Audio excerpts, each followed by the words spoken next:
സുഷുമ്ന.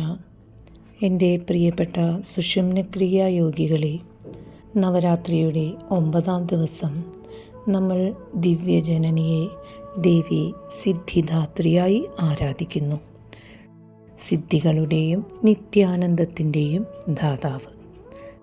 തീവ്രമായ സാധനയുടെ ശക്തി നൽകുകയും അന്വേഷകരെ പൂർണ്ണതയിലേക്ക് നയിക്കുകയും ചെയ്യുന്നവളാണ് ദേവി.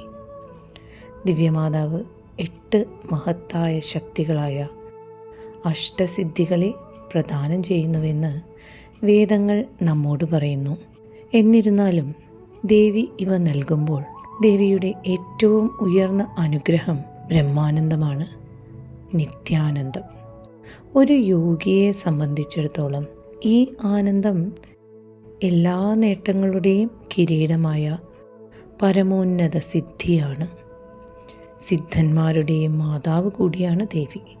പ്രപഞ്ചത്തിൻ്റെ സന്തുലിതാവസ്ഥ നിലനിർത്തുന്നതിന് ദിവ്യശക്തി ഐക്യത്തോടെ ഒഴുകുന്നുവെന്ന് ഉറപ്പാക്കിക്കൊണ്ട് ദേവി ഭുവനങ്ങളെ നിലനിർത്തുന്നു. ദേവി പൂർണ്ണതയുടെ ദാതാവ് മാത്രമല്ല, സാർവത്രിക ക്രമത്തിൻ്റെ സംരക്ഷകയുമാണ്. ദേവി സിദ്ധിദാത്രി പ്രധാനപ്പെട്ട പാഠങ്ങളും നൽകുന്നു. സാധനയുടെ പാതയിൽ സിദ്ധികൾ പ്രകടമാകുമെങ്കിലും അവ സാധകനെ ബന്ധിക്കാൻ ഉദ്ദേശിച്ചിട്ടുള്ളതല്ല. യഥാർത്ഥ സാധകൻ ശക്തികളിലോ സിദ്ധികളിലോ കുടുങ്ങിപ്പോകില്ല. പകരം അവർ അവയെ വിനയത്തോടെ ഉപയോഗിക്കുന്നു.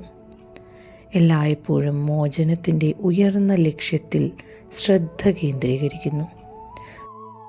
അതിനാൽ ആത്മാവ് കൊതിക്കുന്ന ശാശ്വത ആനന്ദമായ ബ്രഹ്മാനന്ദത്തിൻ്റെ പരമോന്നത ദാനം ദേവി നമുക്ക് നൽകട്ടെ. ഇപ്പോൾ ഭക്തിയോടെയും തുറന്ന മനസ്സോടെയും കീഴടങ്ങലോടെയും ഇരിക്കുക.